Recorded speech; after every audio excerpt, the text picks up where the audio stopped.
দেশে হিন্দুদের পূজামণ্ডপে সিকিউরিটি আছে, হিন্দুদের পূজার মধ্যে সিকিউরিটি আছে, তাদের মন্দিরের মধ্যে সিকিউরিটি আছে, ধর্মীয় অনুষ্ঠানকে সিকিউরিটি আছে।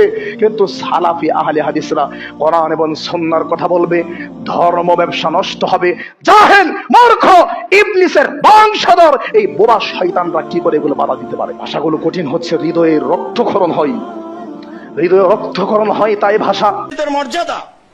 এই মসজিদকে মানুষ ভেঙে দিতে পারে, পশু প্রাণীর চরিত্রের অধিকারী মানুষ, হিংস্র প্রাণীর চরিত্রের অধিকারী মানুষ, হায়ানার চরিত্রের অধিকারী মানুষের মসজিদ ভেঙে দিতে পারে।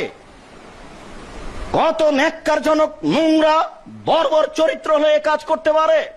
লিখেছে যে জবাব দিতে হবে তাকে, মসজিদ ভেঙে দিতে হবে। এটা কেন? কয়টা মসজিদ তৈরি করো তুমি? তোমার আস্ফালন মানুষ দেখতে না পারলে আল্লাহ দেখতে পাচ্ছে। তুমি সাবধান রেখো, তোমার বিচার আজ হোক আর কাল হোক হবেই। তুমি কোন চরিত্র দেখাতে চেয়েছ?